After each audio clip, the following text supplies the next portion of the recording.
Hi, everyone. Welcome back to another episode of Ideas Sin. My name is Denise, and I'm excited to bring Dawn on the show today. Dawn, how you doing? I'm doing great. I'm so excited to be here. Just so you know, everybody, I love Denise. She's amazing. Oh, I love you too. Thank you. Oh, well, so Dawn and I met at a public speaking event, and it was like a Tuesday evening, and we ended up going, and it was like a big circle of people who showed up to this event. And I showed up because I'm always looking to learn and try to better myself in speaking. But what brought you there? Same thing. I enjoy speaking. I love being in front of everyone. And the way the event was explained, it sounded like, wow, I could really learn more about public speaking and connecting with people and really getting the message across so it's helpful for them. So pretty much the same reasons as you, Denise. Yeah. And have you applied any of the skills that you picked up at that session into your everyday life or maybe your work or other aspects of life? Absolutely.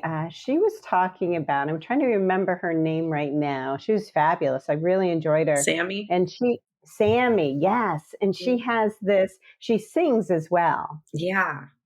So she came from an approach of singing and how to use your voice. And then there's different tones, through the nose and through the throat or up through the diaphragm, things like that. So that was really helpful. And I started working more with the diaphragm and breathing because it helped me to be able to project more. And so my voice is carried and I can use my voice longer. For a long time, it just kind of goes out on me. If I talk from the voice, it gets from the vocal cords, it gets tired really quickly. At least for me. Yeah. Oh, that's awesome. So, do you remember what element you were? I don't. Would you remind me of what do you remember? Yeah. So there were different elements that she used to describe how you can project your voice. And so you had grounded, which I guess this is our grounded, it's just how we're Yes. talking right now. And Yes. then there was airy, and so it's very light and blah blah. And then there was and then there was like water, so it's much more fluid and you're going like this. And then there's fire where you're projecting a lot more and you're trying to make a statement. And that's the one I struggled with, even though I have a lot of fire within me. It's just like, I don't know how loud I should be. Getting a little feedback always helps. That's a good, thank you for reminding me of that. I remember using that even more depending on who my audience was and how they would be receiving it. So if you're talking to a bunch of, CEOs and owners of businesses and male, female, they tend to be fiery and more direct and more present. And then there's some people that are more laid back and they, something flowy and more gentle, they would respond better to. Yeah. Yeah, definitely. I still have to go back and try to practice those things because it hasn't necessarily been on the forefront of my mind, although it's like, you take on bits and pieces and you try to apply it when you remember and when necessary. But exactly. I mean, so for you've also gotten into a lot of different avenues and you've gotten into music and DJing was one of those things. And I feel like when you're DJing, that is part of, I guess, your job is to feel the energy of the crowd and be like, what are these people feeling? What are they trying to do? Do I hype them up? Do I calm them down? Like, what's that been like for you? Oh, it's fantastic. Absolutely loved it. Did it for 16 years with my husband. He had his own DJ business and then I joined him. And yes, it's all about the energy. What's going on with the energy of the people? What is the event? What's the objective of the event? The people who hired us, what is it?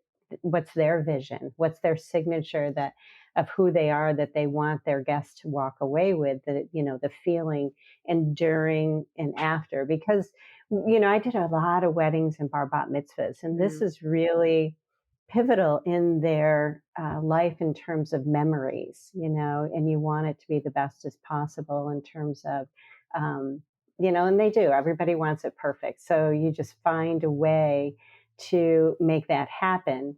And reading the crowd. And I have this ability, fortunately, and I've been able to hone in really reading body language and tonality and kind of taking the whole idea of what the purpose of the event is, and then merging it with the people that are there. So you're choosing music, you have a timeline, you have interaction. I was very interactive, so I had the microphone headset. So I'd be in the crowd. I lead off dancing. I dance. This is how my husband and I got into DJing. Is we were dancing, and then people said, "Oh, can you do our event? Can you DJ our event?" Yeah. So it morphed into that. So it was a lot of fun, and I did practice with my voice quite a bit, and I would come from the diaphragm, and I definitely needed a microphone. Yeah. There are some people that can do it without a microphone, but I needed a microphone. So it really made a big difference in terms of their ability to really enjoy, so they can clearly hear instruction, they can understand. You're playing games with them, you're, sometimes singing. I Oh, wasn't really? singing, but DJ singing is and not. singer. I'm not no. I encourage them. I'd start them off and let them go. That kind of thing. Yeah. Oh, I that's loved it. yeah, that sounds Loved it. really fun. It was a lot of fun. If you're willing to be a leader, you're willing to be out there and you're organized. And, I suggest anybody try it. I mean, it's out of their comfort zone. They may not become a DJ, but at least put themselves out there to feel what that's like. Mhm. And maybe they like it and maybe they don't. Who knows? Yeah. And so are there different ways of DJing? Because some people will have like the vinyl, some will use the I don't know. I was gonna say DAW, but I don't know if that's like the same in the DJ world. But they use like the laptops and different consoles and stuff like that. What was your style and what are the different ways that you can DJ? That's a good question. For me and for my husband, I mean, he started out actually with CDs. Mm. So he didn't do vinyl back then, but he did do CDs, and then it went digital. So there were all kinds of DJ software that you could get for your laptop, and you could DJ from them, and you could do a lot of different things. You could do some mixing. There are a lot of DJs that are club DJs that do events now. So they use the vinyl and they use the mixer, the actual physical mixer where they're doing that. That I never did. Mm. Yeah. We were more about um, the name of the company is Pulse Entertainment, the heartbeat of your celebration. So this was more about, yes, choosing the correct songs and having a wonderful sound system, and at the same time, it really was, who are we and how are we coming to this event? We love people, we love events, we love all different types of people, all different ages. And we love to interact and play games and dance and encourage them to sing. So that was our specialty. A lot of DJs stay behind the DJ booth Yeah. and they may talk a little bit on the microphone. And we didn't do a lot of talking. And they weren't really with the crowd. We were people that were with the crowd. So the people that hired us were the people that wanted that type of interaction. Yeah. And when you're going into an event or when you're preparing for an event, do you typically pre-record a lot of the music or, well, I guess with digital you can create a playlist and stuff like that, Yes. but even back then with like vinyls, are people actually, um mixing the music live or are there a lot of like pre-mixes and then they just kind of play and then maybe add a few effects here and there? That's a good question.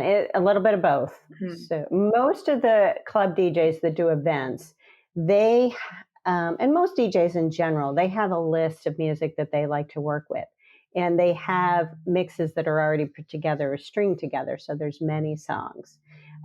For us, we're a little we were on the edge. So Mhm. maybe cocktail, and dinner, because they said, okay, we like this type of music and this is the type of crowd. When it was time to really engage everybody, we were like pretty much winging it in terms of reading the crowd and making our choices and how to connect the different music. And most DJs won't do that. That is very risky for them. They feel really uncomfortable with that. Certainly, we knew what songs worked together. Most DJs come to events and they have a playlist, and whether that's your style or not, they still play it. So that was Yeah. one of the biggest complaints that we got from people who were coming to us and wanting to hire us. They said, that is not what we want. That happened at my friend's wedding, or a relative's wedding, and we want somebody that can really play music that our crowd is really going to be happy with. So that's what we did. Do you Yeah. know, one time, I have a story. We did this one. Where was she from? I don't think she was from Ukraine, but she was from another country with music that we had no knowledge of whatsoever. And they decided to hire us. It was a referral through a friend, and they gave us a bunch of music, but they didn't really explain the music, right? Hmm. We didn't know what the music meant. We don't Yeah. know what they were saying. We did know, we were listening to tonality, we're listening to the beat of the music. And this is kudos for my husband. This is about my husband made this happen. And he was like studying the music and thinking about it ahead of time. He didn't create a playlist, but he was familiar with the music. And then as it was going, I mean, you could tell he was working hard. He's like, oh my God, right? And Yeah. so you had the Americans there and the Ukrainians there, and they had their own music, and you were mixing American music and Ukrainian music. And they had, so they had their dances, they had their, traditions, they had their songs that they wanted to sing. And then, like, in the middle of everything, the guests were coming from Ukraine. They were coming up and putting money on the table, on the DJ table. Huh. And we didn't understand what was happening. And somebody explained to us that they were so happy with the mix of the music. Oh, nice. And we were like, really? Oh my God. Thank God, we didn't know. Yeah, but that's awesome. I mean, that just goes to show sometimes it is about feeling the music and understanding where that sound is coming from and who that sound is for. Like you said, it's almost like a intuitive DJing. And I appreciate that because I'm very critical of DJs. Whenever I go places, I'm always judging and I'm like, sure, the song is great, but how's your transition? And then I'll listen to the transition. And a lot of times I was like, wow, that's really shitty. Like, I don't like this anymore. Like, you're done. So, I mean, like, and I give them, I'm like, I'll give chances. And I'm like, all right, let's see how the next one goes. Wow, that was not great. Okay, never mind. So you can definitely tell when people just create a playlist. And yeah, I've been to weddings like that where you see that the DJ is just playing music that nobody really wants to dance to. And they're like, come on, guys, come and dance. And it's like, no, I'm Yeah. all right. Yeah. So it's Yeah. hard. It's hard to Mhm. read the Mhm. people, but like that's something a lot of DJs need to consider is like, you can't just play what you think the people, well, I'm going to restate that, but it's like you can't just rely on the same tried and true methods and you can't think it's going to apply to everybody. Like, I like your intuitive approach of being like, yeah, I have this potential genre of music or this vibe. And yeah, so I appreciate that style. I mean, is that something that you both initially knew you were capable of doing, or is that something you kind of had to figure out over time? That's a good question. I would say David started the company before I met him. So I would say he went along with, because he was working for a DJ. And so the DJ would hire him to go out and do some of his work. So that's how we started. I mean, we morphed into our own business with our own DJs and assistants. So I think he played the list that he was given, and then he started to go outside the box because he's like that. He's like, all right, well, how do I get them engaged? What do I think they're going to like? Let me try this. Let me try that. let me see how that goes. Let's see how they respond to this. Yeah. So that's how that happened. And then he taught me. I mean, then I was around that environment when he was teaching me. So that is just how I did it because of my, because of the learning. Mhm. Oh, that's awesome. And did you have to invest in a lot of equipment to DJ, or do you think that you can DJ pretty minimally at events? I would think that there is a good investment level because you really want excellent, you know, sound equipment and speakers and tables and all the gadgets and widgets and everything that goes along with connecting, the two computers and the software and the backup. You need a lot of backup. You got to have backup. Yeah. Something goes out, and it's got to be right there. You got to, change it out quickly and things like that. So it's a good investment, I would think. If somebody's doing it minimally at an event, I think they're taking a chance, and I don't think Mhm. it's going to be the best case scenario for the people who hired you. Yeah. Yeah. And so how many events, well, I'm assuming maybe your husband already had like a clientele built up, but I was going to say, about how many gigs did y'all end up doing unpaid, just to gain experience and put yourselves out there versus, like when you finally dove into getting paid gigs? We were always paid, Oh, okay. because again, he worked for a DJ, so he would be paid. It was less than if you had your own company, Mm. and he did that for a couple of years, and then he went into his own company, and then he was fully paid. And as we increased our skill, our our fees went up as well. Mm. Mhm. Because we had these amazing reviews and amazing testimonials and videos, and so it really, so the brides and the grooms, or the bar bat mitzvah families, could get a gist of what we're doing, so they could see what we were doing, and then they saw the reviews. So we earned that. We earned the higher fees that we were charging. They were still reasonable, though. It wasn't like we were, you know, Yeah, no. 25,000. It wasn't like we lived like 3 hours from New York City, which they would charge anywhere Oh, from 10 to 25,000. I mean, that was not the case for us, not even close. yeah. Oh, So wow. depending on where you live. Yeah. Oh, wow. That's not bad. I mean, if you can really like get decent at DJing and you can go to these bigger cities and DJ for a weekend, like that would be really cool. Oh yeah, absolutely. And usually those DJs are club DJs that learn to be event DJs. Hmm. So they usually are, charge a lot of money. Okay. And so what would you say is like the primary difference between a club and event DJ? Aside from the setting, obviously. The club DJ is the DJ. It's going to be behind the mixer and the computer and everything that's going on, and he's going to be really, or she is going to. There's a lot of wonderful female club DJs, really mixing the vinyl, and every. I've never done it. I've seen it. I've Yeah. never done it. So they really know how to work all the sound effects and how to mix it and how to connect it or flow it. The transitions and everything like that. And that's what they do in the clubs. So that's what they're focused on. They're not so focused on the event itself. Mm.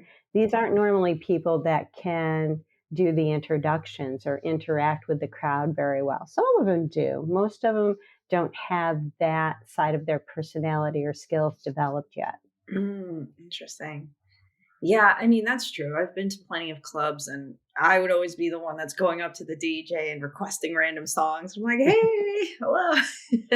And some of them loved it and others were like, no, I got a playlist. And I'm like, corny. Whatever. But no, but it's good. It's I definitely see where you're coming from with the event. You are engaging with people a lot more. And so that, yeah, that does take a lot of interpersonal skills. But what what were you like doing prior to DJing?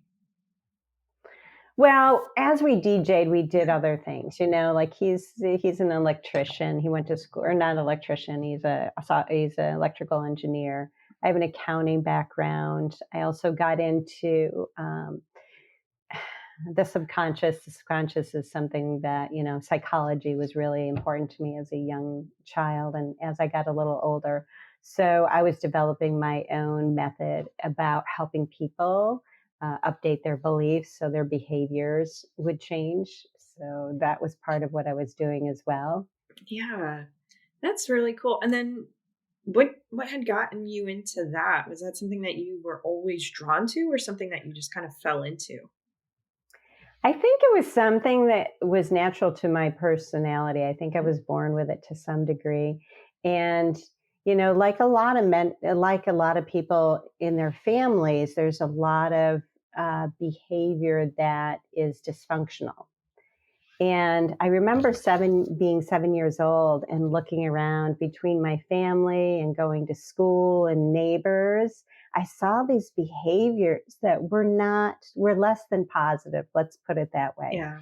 And I know these people were good people and they wanted to be loving and accepting and move forward in their career or their life, or they wanted more out of life. And they just kept living the Groundhog's Day of human existence. It just, and I don't know why at 7, I remember being 7 and saying, there's got to be a better way. I didn't really put it in terms as I just did as an adult. I knew though, at that point, I'm like, I had this passion and I was driven to say, I want to give people more of a chance, myself too, Mhm. more of a chance to live a more fuller, happier life. Yeah. That's like really intuitive for a 7-year-old. I know. I don't know. Yeah. Yeah, and so, I mean, do you think that over your life, like, you were slowly developing these skills to help people, like, with their subconscious and, like, you studied it more, or did you really, like, dive into that much more at a later age? Good question. In my teenage years, I'd say later teenage years, I just started studying psychology and self help books around mental health, or, I guess it could be termed a little bit differently, but your outlook on life and being able to be happy. And I fell into the subconscious. I was like, because, psychology does talk about the subconscious, and at the same time it doesn't really dive deep into it as far as how can you help with changes. I mean, they talk about affirmations and things like that, which I think are helpful. And at the same time, if you have a belief system that is not on board with these affirmations, good luck. Mhm. The subconscious dictates 97% of what you think, do, and say. It's extremely powerful. So, finding a way to encourage the subconscious to release um, thoughts and behaviors and beliefs was what I was targeting. And there's a lot of wonderful people out there. There's Brian Tracy, Bruce Limpton, Joe Dispenza. Most people know Yeah. Joe, that have different ways of approaching the subconscious. So I learned from them. And then I'm kind of like an engineer that I want to test and see, what works best, because I wanted people to have a good experience. Like in therapy, usually they keep reliving the Mhm. same trauma over and over. And I'm like, I'm Yeah. not doing that. Yeah. No way. So I found ways to make it fun, go really deep and make it fun at the same time. It's a 3-step process that works great. I mean, I see them change right before my eyes within session. So Mhm. it's very fulfilling. Yeah, that's awesome. And so, can you explain a little bit for some of our listeners or viewers what you mean by the subconscious? The subconscious. So we have several brains. We have the reptile brain. So this is, billions of years ago. And so that's fight or flight. You have the subconscious, which some people call the unconscious. And this is the habit brain. This is the brain that is developed between well, it's already developed, but it's programmed Mhm. between ages, 0 to 7. And the conscious mind, or the critical mind, which is usually the mind that we're using most of the time, is what was I going to say? I forgot. Just went out of my mind. I'm talking about the brains. I'm like, No, that's so okay. the critical mind is, something that if we can be present, good luck, we can manage that better. With the subconscious mind, that's happening, everything's happening behind the scenes. I say, what's the saying that I say? Limiting beliefs are to you what kryptonite is to Superman. Mm. So it's very powerful. And when you have those limiting beliefs, it dictates everything. So the subconscious, I'm getting back to your question. So it's really the habit mind that's been developed. So people go, throughout their whole life with this programming in the background running their life, and they don't even know it's happening. So when you see somebody have behaviors that don't make sense, or they can't get somewhere in life, or they're, sometimes you see adults behaving like they're still children. These are the reasons why it hasn't updated. It's working off meanings and experiences that happened a long time ago, that's what I was going to say, that the critical or the conscious cognitive brain was not able to process the logical meaning of what actually was happening at the time. Mm. Did I answer your question? Yeah, I think so. At least for me. Okay. Yeah, that's really interesting. I mean, because I feel like, and I've mentioned this before, but it feels like we are able to keep track of like our physical development, but emotional and mental development has just really been slacking a lot, just as human beings in general. And so it's really interesting to think of the different ways that we can tap into monitoring the subconscious more and maybe helping to come up with programs or systems that can allow us to like stay on track, with our physical development. Like, okay, you're a 40-year-old and this is mentally where you should be 40, and emotionally you're like there too, versus being like you're still in like the teenage phase or something like that. Exactly. And so for instance, when I work with somebody, I had somebody who, I remember this one man, he was really caught up with things that happened when he was little, and it really bothered him a lot. And they weren't necessarily traumatic events. It's how the subconscious interpreted them. So when we talked and we went through the three steps, that he said after that, it just let go. The subconscious let go of this reminiscing and holding on to these events, that every single day he said his mind would just constantly think of him. So he was sad. He was not able to move forward. He was, he had social anxiety. He really couldn't move his life forward. And he was in his 40s. And after that, he said, I'm not thinking about that anymore. I'm closer to my family. I'm closer to friends. I'm going out more. And I was just so happy for him. That's really good. So I don't know that's something that people can do on their own. I think that they can manage their limiting beliefs. I actually release them and then replace them with new meanings and beliefs and experiences that support a healthy adult lifestyle. Yeah. And so with your experiences working with clients, do you find that sometimes that negative emotional attachment like potentially develops over time, and the it's not even like the same initial emotional feeling that they had during the time of the event, but over time it's like they develop this negative mentality toward it because I don't know, maybe another part of our subconscious is like upset that we haven't processed it. Like, is that possible? Or do you think it's more like external influences that impact those emotions? I like that question. So we're digging deep. What we're looking That's what at, I do. that's Denise. What my experience has been when I'm in session and I'm helping people with the transition is that we find something, through questions that actually happened when as young as we can go. Mhm. Usually it's even younger than I can even get to. However, um, and at that point, that is where the most of the charge is. So I would say probably 90% of the charge is derived from the initial experience Hmm. and how it was interpreted. Now, with that said, once the subconscious is programmed, it's constantly looking for the same experience. Hmm. And so then you keep having the experience over and over because the subconscious thinks, oh, this is good for Dawn. I'm going to keep doing this. The subconscious doesn't know if it's good or bad for you. That's the dangerous part.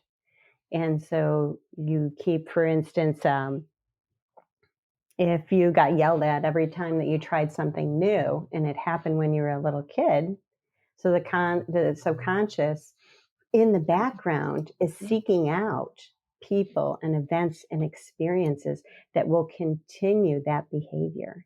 Hmm. So, of course, it's going to become worse as life goes on until it's removed and replaced by something that is like a good experience. Oh, I did this and this is wonderful. And I tried something new and I was supported. I do that within session. So it's a new program. Yeah. That's really cool. I feel like a lot of people can use something like that. I mean, yeah, we have like the really dark aspects of ourselves that we maybe need to process and go through and let go of, but like just as individuals as a whole, like we can always use like a little upgrade in Yeah. our up leveling, and as human beings, I think like the planet would just be a little better at that regard, if we all took that step forward. But, even just talking about this, like how much friction have you received from expressing this and talking to people about this? Because mental health is still not fully appreciated and not fully accepted in our society. So when you start diving into this, how did other people perceive it? I would say 99.9% love it. And I think it's because I say, oh, my specialty is the subconscious. So Mhm. I help align people's subconscious with their goals and vision. And they're like, and they're like, What? what do you do? And they're drawn in. They're like, tell me more. Oh, this is amazing. I could use that. Right. Hmm. I run into people once in a while that they don't know what the subconscious is. But I'd say 99% of the time, it's very well received. Oh, that's good. Now, if I said mental health or used other terminology, they probably wouldn't be so receptive. Yeah. Oh, that's interesting. Yeah. So sometimes it's just about how you word something that can Yeah, really stick to a person. exactly. Hmm. Okay. And so do you think that you're going to continue to develop your program more, or I don't know, is this something that you think you'll continue to do throughout your life? Or is this something that you're like, you know what, I'm still feeling it out for the time being? How closely attached are you to this? Very attached to Yeah. it. I've been doing it for 20 years and it's so fulfilling. And I Mhm. believe that all people human beings have an innate urge to help others. And this is pivotal. This is powerful, even though I keep it simple.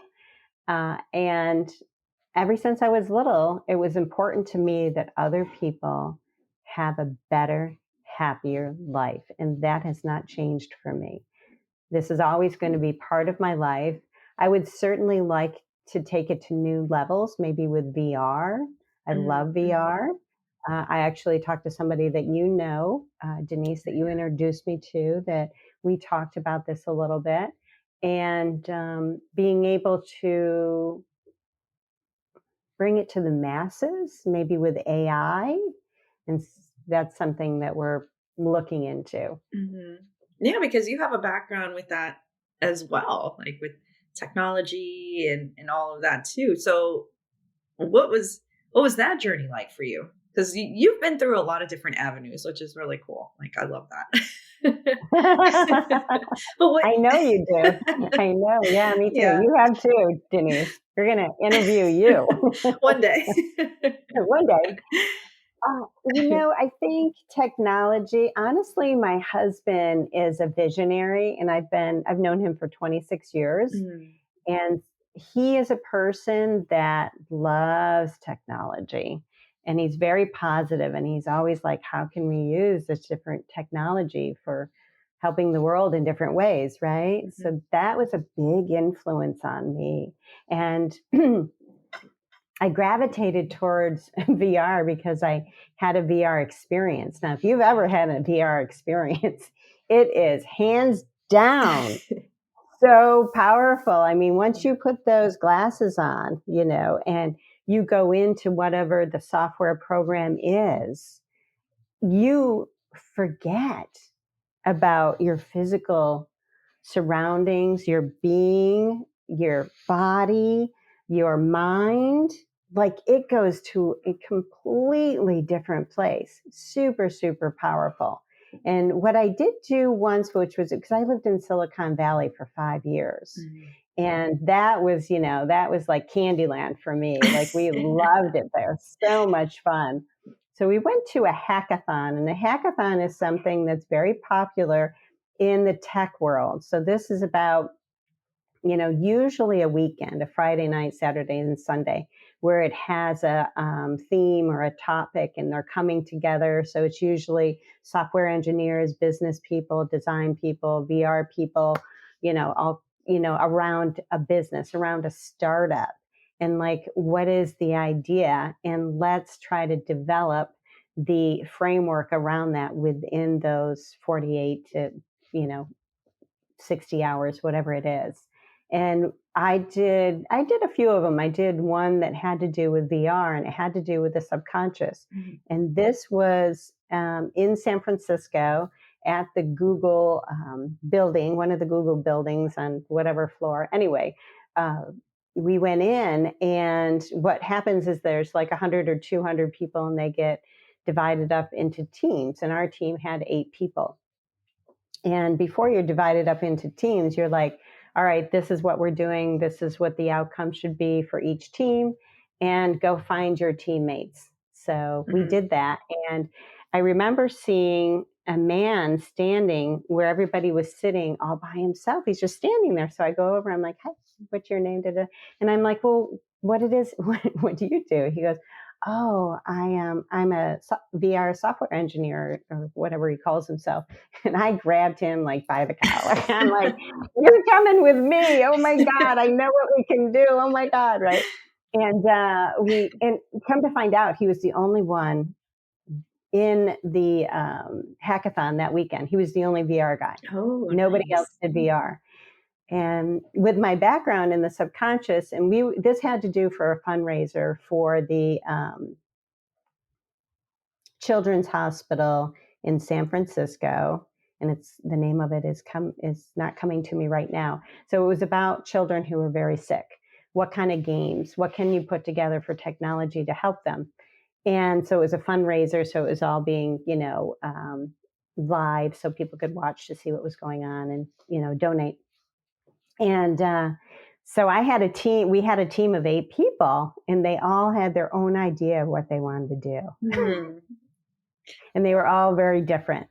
So I started writing down on the whiteboard. Okay, what are your thoughts? So I'd make a little, one liner what they were interested in doing, and then I merged them all together. I'm like, I Mhm. took a little bit of each person's idea, so they all felt like they were contributing, and then I talked about using the VR game to help cancer patients um, feel empowered over cancer. And I explain the visual and the visceral. So it's visualizing and the feeling.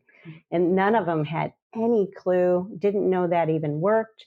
And I explained that there had been research and also people saying that they did it themselves with their own mind and cured themselves. So I don't know how we did it, but we decided to go down that avenue. And I'm so excited that we did because we actually created um, the idea, the MVP. So it's just just the framework. It's just the base idea of putting the VR glasses on. And so when the child is seeing into the VR glasses, it's going through his bloodstream. He sees himself going through his bloodstream, and he sees red blood cells, and he sees the cancer cells coming at him. Mhm.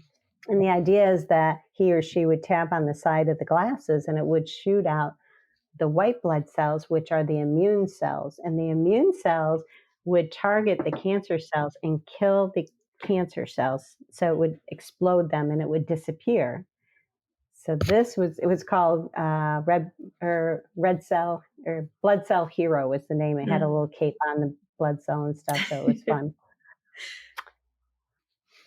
That's So that's awesome. what we did. Yeah. Yeah, that's really cool. I mean, a lot of people don't realize how strong vision is in their lives. Like our eyes are just literally taking in tons, like billions of pieces of information, whether they realize it or not. Like, okay, like the door's over here and this is over here, and then you've got this here and got so yeah, VR I think is a really cool way to help with a lot of those things. And like I appreciate that cancer treatment is one of those things that we're targeting. And I think it can help in a lot of other disease areas as well. Oh, But yeah.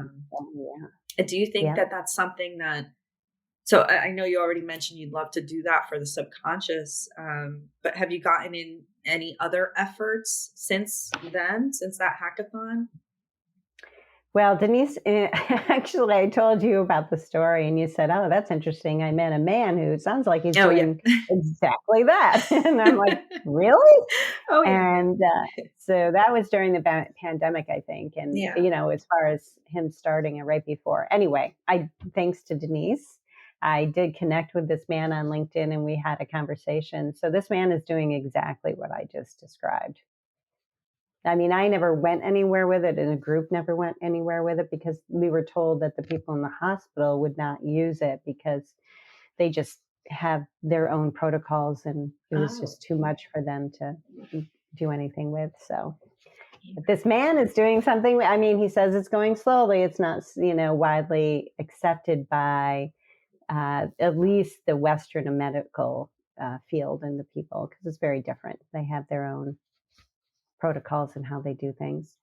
Yeah, that's always how it is. They're like, "Nah, it doesn't work." And then eventually you get like a study in, and then everybody's like, "Oh my God, we got to get on top of this." So this is just this is just what I see. I'm like, I'm always, looking like I don't know, sometimes like 10 years ahead. And I'm like, guys, this is not gonna be relevant, or you guys are like still back in the 50s and 60s. Like you gotta start catching up. um, I think it's definitely going to make a change in the future. And the more that technology continues to grow and develop, that's definitely going to become more immersive. Like VR will most likely be like a common thing in households in the future, I think. And so that would be really cool to see if like platforms and concepts of like what you're referring to, and then just medical treatments, if that can become more um, regulated and more normalized, I think that would help a lot of people in the future. But yeah, I think we still have years to go before we dive into it. I think so too. I remember hearing or reading an article about behavioral change is a big thing for VR, and this Mhm. was an example. So we had a group of men who beat their wives or their partners. And so they tried a lot of different things around trying to stop the behavior. Now, these people that do this have, again, their own subconscious beliefs and behaviors that are happening in the background. So it's very hard to change. However, what they did is they had the men put on VR glasses, and in the VR glasses, what they experienced was somebody coming at them trying to hit them and saying vulgar things or demeaning them. And they said that not they would the change in behavior was in the 90, I forgot what it was, 90 some percent. Like it really changed their behavior once they experienced what they were doing to other people. And I find this like an eye for an eye, the idea you don't want to hurt people. Mhm. And at the same time, when somebody experiences something that they're dishing out to someone else, they don't usually really understand how it's affecting someone else. And if you are able to, throw that back at them and have their experience, usually 9 times out of 10, their behavior changes. Have you ever found that? Yeah, I have. And it's funny like you say that because I've always thought of that as well.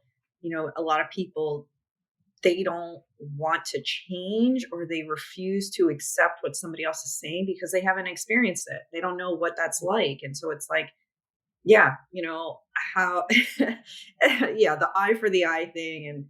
And it's true. It's just like, well, how would you like it if this happened to you? And for most people, they can hear that, but they can't Yeah. visually or conceptually even begin to embody what that would be like. Like, a lot of people are just not there yet. Like, their imagination is not there to ever imagine something like that. So yeah, I agree. I've had thoughts of that like years ago of like, you know, to prevent abuse cases or all of this other stuff. And ways to try to increase empathy, like how could we do that? And it's like, oh, if we can just kind of get them to somehow experience it for themselves, where yeah, they sign up for it, but they don't necessarily experience anything physical, Right. then hopefully that'll engage them a little more. But I think so. I definitely think so.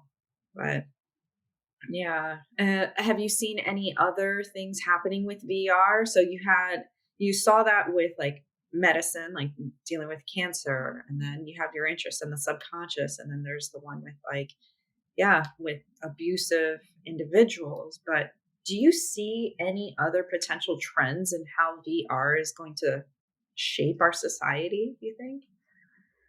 Well, there's a lot of information out there and talk about using VR, and there are many applications now to reskill the workforce. Hmm. So I think that's going to be very helpful because you're going to be able to actually, um, the software is going to take you through step by step as you're doing it, which is a great way to learn. So whatever you're learning, it's going to be able to be something very immersive, and the mind is going to be able to learn it so much quicker, I believe. So it's going to be pivotal in the ability to reskill people. A lot of the applications or VR has a lot to do with like fighting or working out or like these, Yeah. that type of thing, which, okay, it's entertainment. And I'm glad that there are many companies taking it in a different direction to help people in many areas of their lives. Yeah. And then what about AI? How do you see AI potentially affecting individuals' subconscious or their normal day-to-day behaviors? That's a good question. I have a little bit about that. I experienced a software that was being presented on LinkedIn, so it was like a little bit of a sample. Mhm. And my background also, I have certifications in many different types of coaching, and this AI software, because when you're coaching, it's really important for you to be neutral, to be positive, to ask questions, not to give advice because you're not a mentor. Mm. So you need to be in a certain space because the mind and the ego want to go in other directions. So you need to have that together to be able to be really good. Well, we're dealing with a software. So there's a software out there that is able to do all of that. And of course, the software doesn't have any emotions. So the software, it's been programmed very well. So it'll ask you a question, and it's you're not typing everything out, and then you answer it, and it intuitively, or at least with the data, with the MI, which is the Yeah. machine learning, this is the next question. um, how I think that's going to change is I think it's really important to have coaches out there, and people want the human interaction.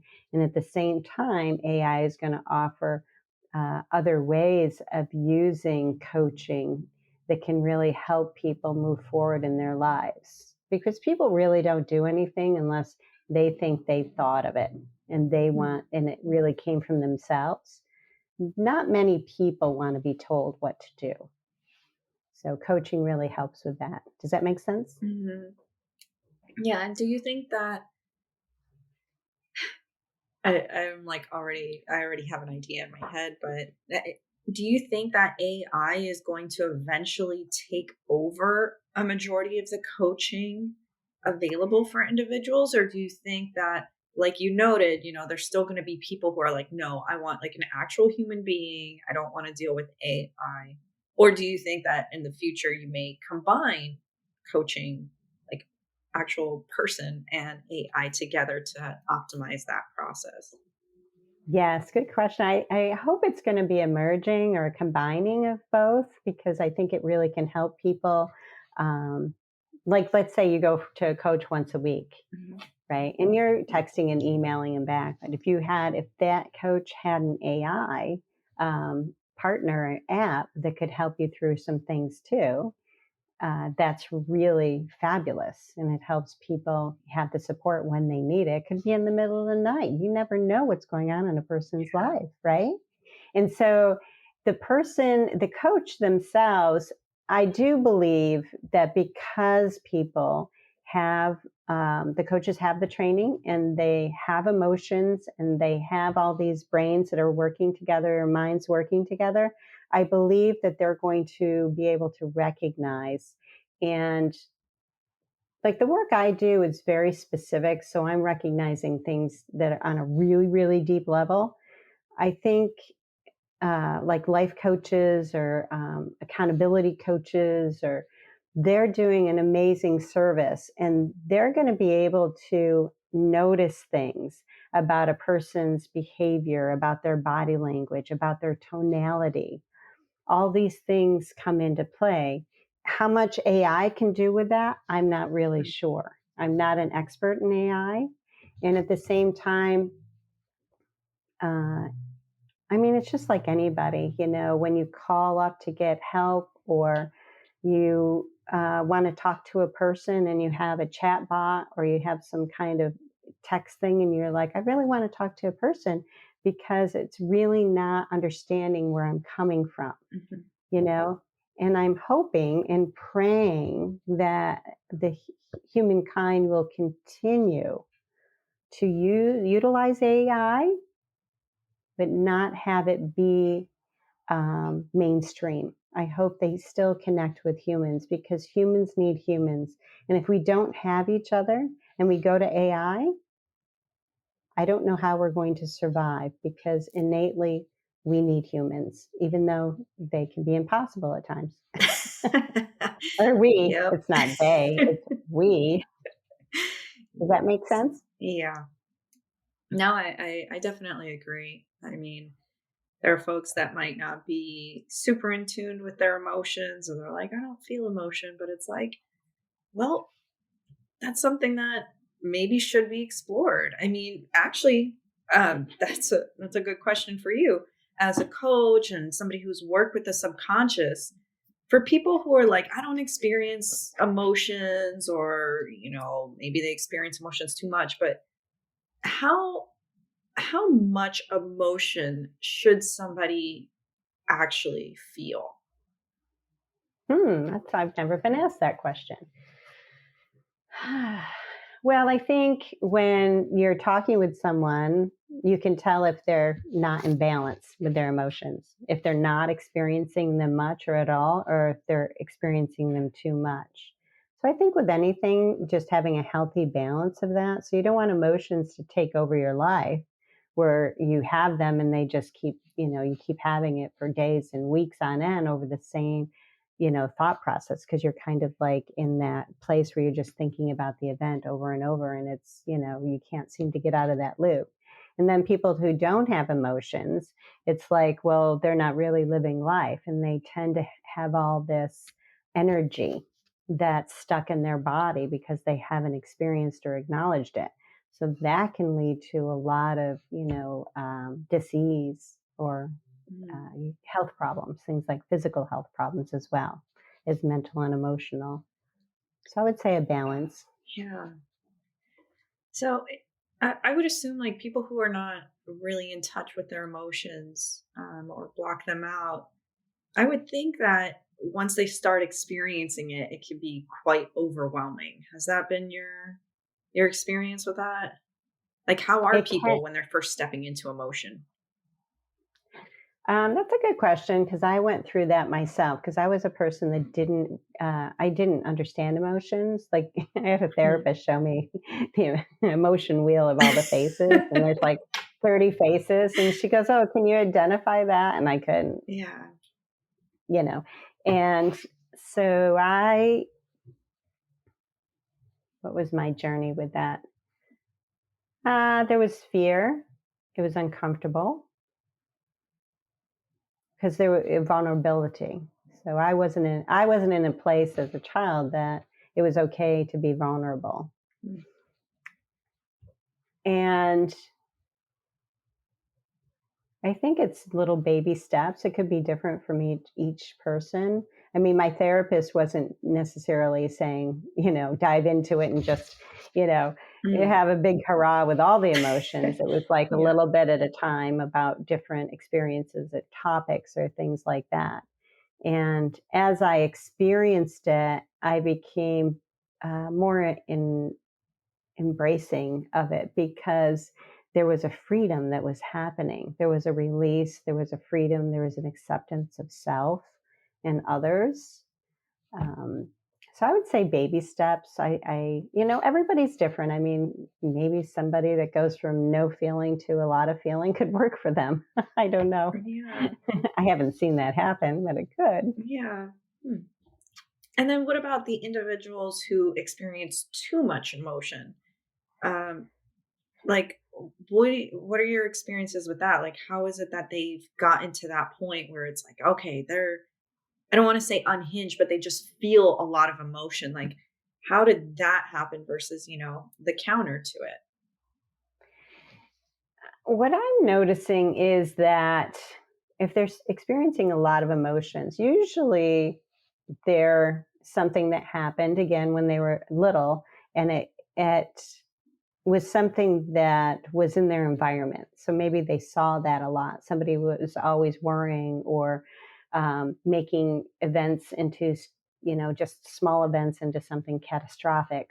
Or maybe it was a way to get attention, or maybe it was, a lot of times, Denise, with our world and what we eat and the air and all the chemicals in it, it affects our biochemistry in our body. Hmm. So sometimes what happens is that there's an imbalance in the body that's causing the central nervous system to be hypersensitive. And once that's addressed, I have a doctor actually that addressed that. It took me years to find him. Most doctors or people in neurology or in anything with the brain or the central nervous system, they may not realize that there's outside influences of the chemicals that are not natural to our body that's really wreaking havoc with our behavior. So if you have the endorphins and all the other different emotions or chemical reactions in the body, oxytocin, I think it is, certain experiences and thoughts and behaviors will trigger it. And in addition to that, certain chemicals will trigger the imbalance in the body. Um, Hmm. and I've seen that quite a bit. Like I haven't worked with people. I've had people come to me that have been diagnosed with some kind of mental illness. And my first question is this a chemical imbalance, which usually it is, Hmm. that has caused this? So I may recommend different ways of detoxing the body, different ways of making changes to get the chemicals that are affecting, or you might be born with a gene, like in my family, there were some people drank alcohol when they were pregnant. So that's not good because that's really going to change the development of the fetus. So I had somebody in my family who was mentally ill basically because of the mother smoking and drinking while she was pregnant. Now, back in the 40s and 50s, it was very common. This can cause mental illness. Now, that's not something I can help with. I can suggest they see somebody who can detox. I mean, if it's a gene, how do you change gene expression? You can do that to some degree. Anyway, those are my thoughts. No, I love that. I mean, I think that is important to remember is, yeah, your environment can affect you, but sometimes it is genetic. I mean, Yeah. Oh, like yeah, some people are definitely. literally just stepping in and trying to break like these generational traumas or issues, but sometimes it's just in your genes. Like you can't like that's even I don't even know. Like you have to dive in even further just to try to fix that or just and just to feel whole within yourself. Like it's not even just about taking care of other people. Sometimes you just have to focus on yourself and fixing what's imbalanced within you. And that has to be a journey for people. I can't imagine It it's that is. easy. It's a journey because there aren't a lot of professionals that know how to do it. However, there are Mhm. professionals that know how to do it. And if there's anybody on this podcast that listens to this that wants to know more about, how to find out who might be able to help them, they can reach out to me. I'll send them some links and some suggestions. Yeah, that's great. Thank you for doing that. You're Yeah. welcome. Of Yeah, course. I hope people like reach out if it resonates with you, like it never hurts to ask a question. It never hurts to just get some information and just read over it and see if that connects with you. And if you feel comfortable moving forward, then go with it. But nobody like don't ever feel afraid to ask questions and just get some information there. Mm-hmm. Yeah. Oh wow. It is really interesting. I mean, how often do you get people that just show up to you and they're like, I don't know what's wrong, but I know there's something wrong. Help me figure it out." How often do you Yeah, have people doing that?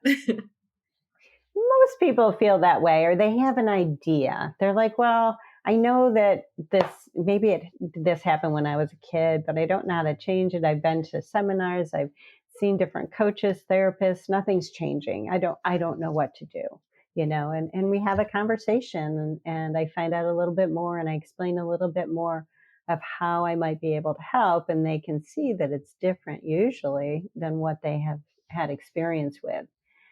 So yeah, a lot of people, some people just come to me and they have no idea why something's happened. Or I work with them and they're like, okay, we're working together on this topic. And then some other part of their life changes. And they're Hmm. like, oh my God, I didn't even realize.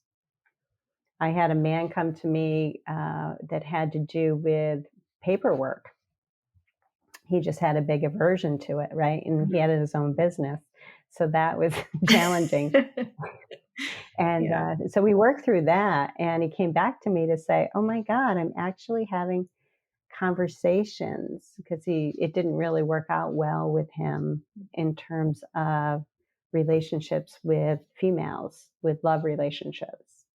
And so our work together actually changed his ability to be able to communicate in a way that created a container for he and his partner to have a healthy conversation. And it really moved their relationship forward. Well, that's great. I mean, it's all connected. Yeah, I agree. I definitely like everything is connected, whether people realize it or not. And the brain is like such an important organ within our body. I mean, do you find that when people go in, I mean, you already kind of noted this, but like, they go in and then another area of their life changes. But how often are people going in to better themselves as an individual within a relationship versus, something else that's much more personal?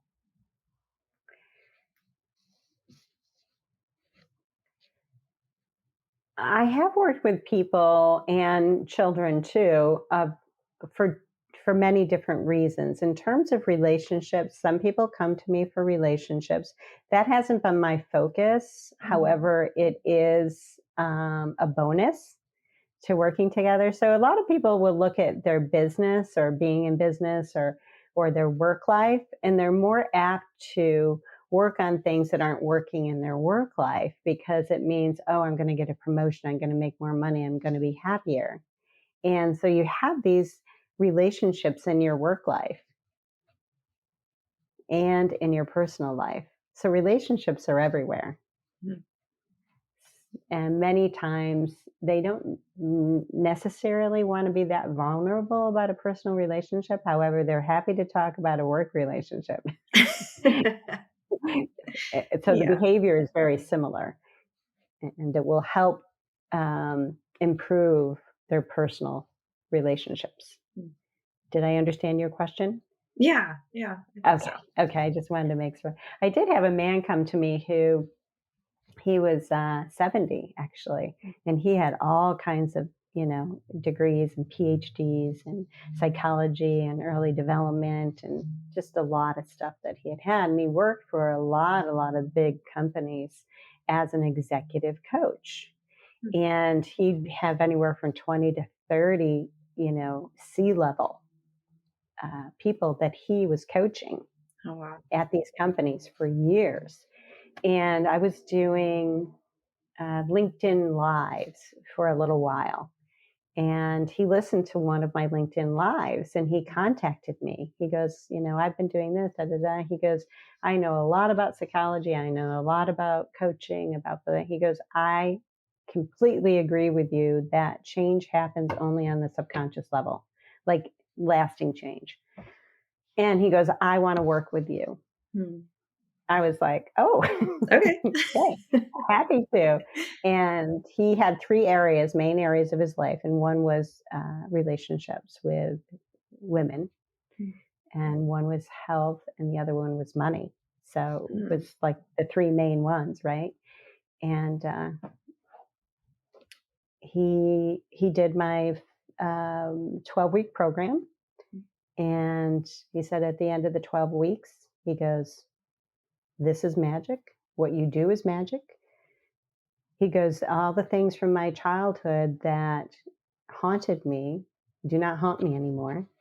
I do have a happy childhood now. I believe that everybody can have a happy childhood. So you can be adult and, go back to that and have that. And that's what I do. And he said, money's flowing. I have a relationship with a new woman in my life, and it's never been healthy, and it is healthy. It's a healthy relationship now. And my health is doing well. I'm taking care of myself. I'm losing weight, so things had changed in his life. Yeah. And that gave me so much. I mean, it just inside, it just gives you these warm feelings of being so happy for the person who he goes, for all my life, this has been a struggle, and it's not a struggle anymore. Mhm. And for people who are so used to toxicity and unhealthy relationships, what what do most people typically experience when they start transitioning into a healthier relationship? Like, are they just like questioning it, or like, what is that like for them to experience something completely new? Good question. Let's imagine that we have a program running in the background. And this program dictates the type of relationships that we have with maybe a partner, a romantic partner. And all of our lives, our subconscious is running the program and saying, okay, I'm attracted to this person, I'm attracted to that person. And these are people that are fulfilling the programming of unhealthy behavior. So it's doing that. It's out there finding those experiences and people that's going to continue supporting that program. When the programming isn't there anymore and there's new programming, it happens with ease. And so what happens is the program is looking for the people that will be healthy, for the relationships, the communication that will be healthy and loving. So you're going to be attracting those people instead of the other experiences and people. Does that make sense? Hmm. Yeah. So it's not like this big transition. It kind of like it happens easily, and they don't have to think about it. When people leave our work together, I don't say, okay, go out and say these affirmations and write these things down. And like CBT, cognitive behavioral therapy, it's like do all these tools and exercises. I don't do any of that. I said, don't even think about it, because your subconscious will take it from here. If you consciously try to figure this out, it's going to interfere with your success, with your improvement, with your transformation. Just let it all go. Mm. Oh, that's interesting. Yeah, because the thought that I'm having is, while it's programmed into this and you deprogrammed it, now it's Mm-hmm. going into like neutral zone. Like now you've deleted the programming. So to your point, like if you start consciously feeding it, you're going to add more to that. But is it within human nature to program it correctly? If that makes sense? Yes, good question. And I tried to communicate this, and I deprogram it and then I reprogram it. Ah, So okay. I give it the new experience. I give it the new programming within the sessions. Okay. So that's what it's working off from. Gotcha. So you're right, because if you take it out, Denise, and there's nothing there, what's going to happen, right? You're kind of lost. I talked to a woman. She said that actually happened to me. I went to a weekend workshop and they did all that, and they actually removed it on some level, but they never did anything to replace what was removed. And she goes, for Mm, months I was lost. I didn't know how to function. I didn't know how to think around that topic. It was a very difficult experience for her. So it's yeah. imperative that the reprogramming happens to support the desires of of that client. The Mm. lighting here is not good. No, it looks fine on my end. We have the sun is like, Oh, really? woo, No, which I love. I love the sun. Yeah, I look too. Anyway, oh, it's perfect because you have your island back there. I do. Yeah, Yeah. I love it. And you're on island time. I like that. I'm all about island time. Yeah, I'm with you. Let's go. Yeah, seriously. So, for individuals who are looking to get into this for the first time and they're like, okay, yeah, I'm going to find myself a coach or a program and this and that, what are the ways that they can vet out the program to ensure that, okay, yes, there's the deprogramming, the neutralization of it, and then the reprogramming? How is it that Mhm. somebody can go in and determine that A, all of those things are going to be met, but B, you know, that the reprogramming is actually going to be suitable for them? Like, how can you Mhm. determine that? Good question. First thing I thought of is that I have a lot of really different testimonials and reviews. So people, when they read them or listen to the videos, the proof is in the pudding. So Yeah. they're going to recognize how different people with different challenges are pretty much having the same outcome. That way you'll know that they've had the deprogram, the reprogramming, and that they've had a positive outcome, which has worked for them. Now, the programming is about what are their desires. I don't put in any programming. I find out what's important to them. Of course, I'm not going to program anything in if they're sadistic and they want to hurt other people. I'm not Yeah. going to do that. I've never had anybody like that. So when they're looking at different programs, listen to the reviews. Listen, if they all seem about the same and generic, I question those things because I'm Mm, like, are they really real? Or is it something that somebody just made up? Right. mm, And then how do you know? I think it's important that the person know, and within the coaching session, I know that it's important that the coach and the client find out what are your goals, what's important to you, what are your values, um, where do you want to go in life, what has been the challenges, how has that affected you, And usually most coaches are well trained in being able to ferret through that. And you'd be able to have a better idea of what type of programming that you want to have happen for yourself. And how do you test it? Well, again, the proof is in the pudding. What happens after this has happened? Have they done it for other people? And if they have, the chances are that they can do it for you. I've never had a person that I've ever worked with in 20 years that didn't have an outcome that they didn't want in their life. Mm.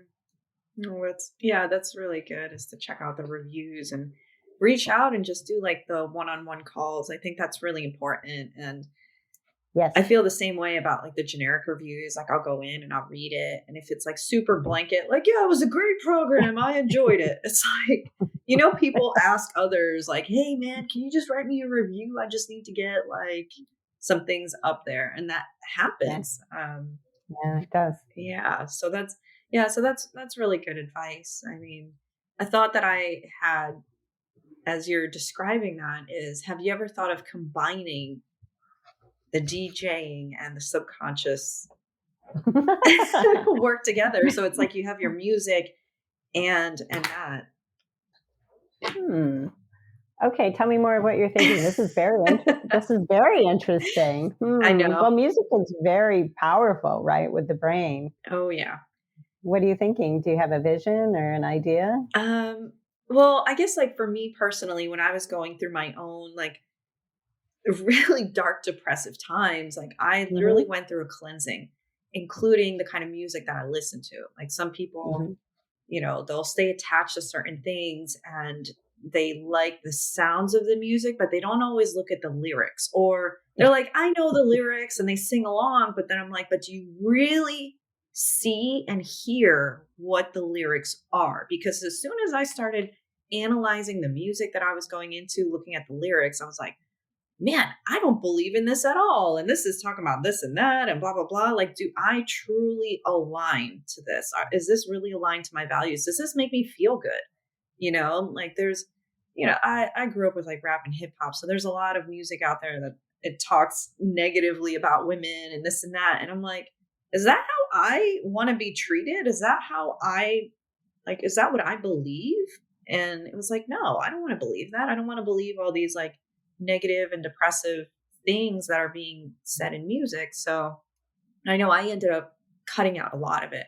And I've gotten myself to a point where it's like, okay, that those lyrics, they're not feeding into my energy anymore. But I'm wondering if, like, for you, because you have that kind of intuitive play with creating music and playing it based on like who it is that you're interacting with, I'm wondering if that could be something that you integrate as well, as just being like, hey, try to listen to these I don't know, like this playlist that I made, because maybe it's resonating, or it kind of continuously conveys the message that you're trying to give the person, but because it's music, it's hitting them in a different level. So I'm Yeah, wondering if that could be that's something. interesting. I really like it, Denise. I think it would be very powerful. So I'll give it some consideration. My husband and I have talked years about lyrics of music Mhm. and how it affects people. Now, some people are audio digital, some people are kinesthetic, some people are visual. So the lyrics will affect them a little differently Mhm. in terms of how much they're taking in. However, the subconscious is always taking in that Yeah. information. So it will train the subconscious, and it's very repetitive. I love it. Great idea. Great idea, Denise. Oh, And then I thought to myself, if somebody, I never asked anybody, and I'll ask them, like, ask them what music they listen to. And then after we work together, just like to test it yeah. to see if their music interests change. So if they're on a program that is self defeating or womanizing or whatever, and they're listening to Yeah. music that supports that, and maybe the music actually caused the behavior in the first place, is what you're saying, I think, the lyrics. And I wonder if that would change after working together. And you're saying also suggest music and lyrics that are going to support how they want to go forward and have them try that and see how that helps. Love it. Great idea. Never thought of that.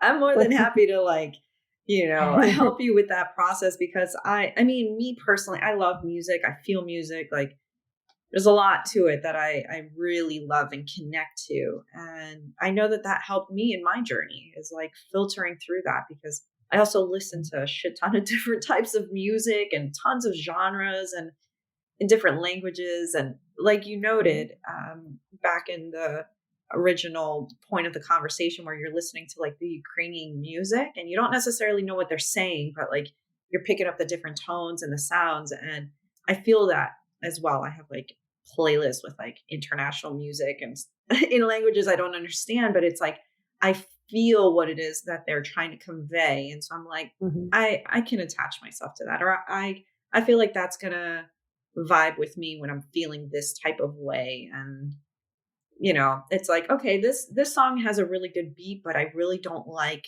the negative points that they're saying. And so, yeah, I think lyrics like they feed into your conscious. And if that's all your brain is like filtering through is all these negative things, it's like watching the news too much. It's like the same thing. So cutting out the news Exactly. sometimes is also very helpful. Yes, yes. I don't know what's Yeah. going on in the world. I don't listen to. I have a good news app on my phone. And I yeah, love what right. you're saying. I love what you're saying. I love it. I love it. Yeah, there's documentation of, different countries using certain type of music to brainwash their citizens. That happened Yeah. back in I think Germany it was, and with Hitler, and there are certain types of music that will turn the brain to behaviors that are very destructive. Yeah. Yeah, and I think that it's just still out there. It's still out in the mainstream, and whether people realize it or not, because it's like upbeat and fun and stuff like that. But it's like, no, but listen to what they're saying. Like, would you want to be that person experiencing that? Or would you want somebody that you love and care about to talk about you in that way or treat you in that way? Like, Mhm. for what? You know? Exactly. That's huge. I think that when things like that change, um, humanity can change, just like, movies or television shows or, um, all kinds of media that's out there that they're brainwashing people. Brainwashing can be for good or it can be very destructive. Yeah. Very good points, Denise. Thank you for sharing that. I love it. Oh, yeah, of course. Yeah, that'll be interesting to see like how things develop with you on that. I think that would be really cool, honestly. Yeah. And so for Me too. anybody, oh, sorry. Me too. Go ahead. No, I was going to say, so for anybody who is maybe interested in exploring any of these things or even DJing. Oh my gosh, we didn't even get into dancing. Like, how often are you suggesting people to just go out and do different activities? Like, have you ever suggested people to go dancing or go, take on a different hobby to help with reprogramming? Not necessarily with reprogramming. I think it's good for, it depends on the person and what's going on in their life. Sometimes I just talk to people and I can, be aware of what's happening. And you have introverts, you have extroverts, you have people that are somewhere in the middle. And what I've learned about, because I'm more extroverted, what I've learned about introverts is that they have their own little world of excitement happening, Mhm. right? So maybe mine is more outwardly and people can see it and I experience it. And I learned that they are too in their own way. They're experiencing life. So I'm very careful with that, respecting where they're at. Um, People, if they ask about some of the things I try and they're interested and they want to know a little bit more, then I, share with them. And if it's not for them, I'm like, oh, well, what are some things that you like to do? Or if they're like, well, I'm afraid to go out and meet people and things like that. Well, what are some ways you can meet people? Do you want to meet more people? Well, sometimes it's nice, but I get really nervous. And so I'll ask a few more questions and help them find a way to maybe fulfill a void that they have. And it can look very different than my personality. That's why I ask them Mhm. questions, so it's for them. Because what I learned is that everybody has their own way of thinking about things. And if you stay neutral and you don't impose your own ways upon them, which is very natural for us to do, if you don't do that, it opens up the door of them being willing to explore more if they're not a person that explores. Now, is it a problem if somebody doesn't explore? Yeah. No. Maybe it's not. For us, we're like, really? I know. For them, they're like, yeah, I'm good. I mean, Yeah. if it's causing, them to live in a world that's unfulfilled and without love or self love, or they're not able to function in life, then it seems as though some uh, new avenues probably would be helpful for them. Mhm. Yeah. No, I think that's a really great point. I I've thought of that. Like my brother, he's much more quiet. He's more introverted than me. Like I'm more of the extrovert, even though I consider myself like an introverted extrovert. Hmm. But it's the same thing. I'm always out and about doing stuff, and I'm always like, "Come on, you gotta try this and that." And he's just like, "I'm chill. I'm good," you know. So it is. It's important to realize, like, okay, yes, are you fulfilled? Are you happy with what it is that you're doing? Like, yeah, not everybody needs to go skydiving to experience being alive, But for some people, it's like, yeah, they want to go do that. So yeah, I think that that's great. And I mean, it seems like you've been able to do that a lot in your life. Like you're also kind of an explorer, an adventurer of life. Like you also like swing dancing was one of the things that you invited me to one time, and I had a lot of fun. I've never done that before, but I mean, how often? Or actually, let me take a step back. Were you always into dancing and going dancing prior to getting into DJing, or do you think that DJing kind of helped you move along with that? Well, DJing came about because I danced. So that Mm, was where that was developed because people were like, in the dance community, can you do our wedding? That kind of thing. okay. Or whatever it was. And then for dancing, I remember being a little girl watching Fred Astaire and Ginger Roger and Gene Kelly, and I would get up and, dance with them.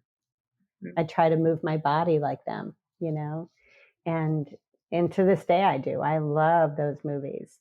And as it progressed, I had always loved dancing. I was in a lot of sports because where I was, well, at the time, my mother was a single mom, so she couldn't afford dance lessons. So I was a tomboy, so I did a lot of sports. Mhm. As I got older, though, and I could join into communities that had lessons as an adult, like my late teens, early 20s, I'd go swing dancing and ballroom and tango and country and Latin, the salsas and all those kinds of things. And no, it's a form of meditation. Like people have different things that they enjoy. So if you find yourself in a place that it really is no thought and you're feeling complete joy, that's meditation. There you go. Most people are like, I can't meditate because my mind's racing. Well, what do you like to do that just comes natural to you that you don't have to give it a lot of thought? You're just, it just feels good. And that's what I recommend for meditation. Anyway, yeah. So, and I like different kinds of dances because they all bring out a different side of my personality. Mm.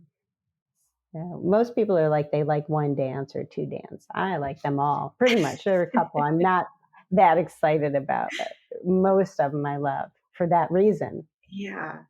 And do you think it's because of your role within the dance? Because obviously, like, there's always like a lead or a follower. Like, in that regard, is that what you mean by how it pulls out different aspects of your personality? Like, maybe some dances you'll lead more versus following, or in what That's ways do you okay. think? That's a good question. I mean, I have led and I like to lead. Um, and I like to follow. And It's really about the music. So there's a Mm, movement and music to, so you have a cha-cha or you have a salsa or a waltz. There's a different mood that you're experiencing with that music and the movement of your body. That's the variety that I like. So when I say different parts of my personality, that's what I mean. It's true if I'm leading, that's a different part of my personality than following. And that's a big thing that I think is important is understanding the yin and yang, the male and female, not really gender, but more energy and how they respond to being the leader or being the follower, or maybe they're like both at certain times in their lives, depending on what it is. yeah. No, yeah, I like that. Like thinking of all the other different activities that allow people to tap into those different energies. But no, I think that's important. And diving into these different activities, it does almost help like reprogram the subconscious in a different way because you start seeing what you're comfortable with, what you're not. Are you getting into a meditative state? Are you enjoying yourself, or is it like freaking terrifying and you're like, why am I doing this? Yes. Yeah. Yeah, good thoughts. Yeah, that's really cool. No, and I'm glad that you've had a chance to experience so many different things because I'm sure that that's really helped you with your coaching and it allows you to connect with so many different types of people, which again is important when you're helping different clients because they're coming from Right. varying backgrounds. So you know how to approach them and talk to them in a different way and meet them at their level. I think that's really important when it comes to Yeah, coaching. good thing to notice. Yeah, good notice. Yeah. I agree with you. Absolutely. Yeah. And so Dawn, as we go to wrap things up, is there anything that you would like to share with our listeners and viewers today? Anything else that's, I don't know, helped you or inspired you or, whatever. Let's see here. That's a good question. I love the communication and what we've talked about. There's a lot of different things that have really helped me in my life. Uh, let's see, not enough. EFT story. We talked about emotions, and what I would say is that there's a technique called emotional freedom technique. Mm, And it's important to process emotions. And when you're processing emotions, it's going to help physically, emotionally, and mentally. And if you can't process them, that is going to cause disease on a certain level. What I wanted to say quick about that is that it's called tapping. So you can go on YouTube and let's say you put in sadness or abandonment or fear or whatever the emotion, uncomfortable emotion you're having. There are a lot of EFT coaches that will take you through a tapping sequence and say certain things to honor your emotions. And as you're tapping, it's kind of like acupuncture. These mm, are areas of the body that are very energetic in helping to release these emotions. So you're acknowledging them, you're accepting them, and then it helps release them. mm. And I've had some amazing stories around that. And maybe that's for another time um, for myself and other people. And I think it's really important for kids and adults to get in the habit of being able to release negative emotions so they're not reliving them, for hours or days or weeks or for years on end. So they can Yeah. actually be alive. And, when you're in that state, you're not living, you're not alive. So when you're in the present, that's when life happens, as we know, as we all know. Yeah. No, I love that. I'll look into it because that is a technique that I've heard of, but I've never gone in to study it or to practice it myself to experience it. So that's always cool. I like to study those things, and Dawn has recommended a number of different books and some movies and what else? Like yeah, books, movies, like some documentaries, I think maybe, and just different speakers as well. So I'm going to include all that information in the bio as well as her contact information. I think it'll be really great for individuals who are interested in this stuff to just go in and just check it out and explore and see what kind of resonates with you. There's a lot of really good material in there. And so, Dawn, I want to thank you so much for spending your morning with me. It's really nice to just start off Monday to be able to talk and connect with you and to learn more about your background and what it is that you do. So I really appreciate your time. So thank you so much for being on the show with me. My pleasure, and thank you. You're a delight in so many ways, and this has been a wonderful experience. It's very easy to talk to you, so thank you for your interest, and thanks for listening, and thanks for asking questions, because that's important to people, and a lot of people don't get that kind of attention. So thank you. Yeah, no, I love that. And you already know I can ask like a million questions. I'll just keep going and going. So I'm always happy to chat. And we'll have to catch up soon too, because I know we've had holidays and so it's been crazy. So hopefully like very soon we'll be able to just meet up and hang out, maybe go dance again. That'd be great. Absolutely. And by the way, she was all for it. She didn't even think twice.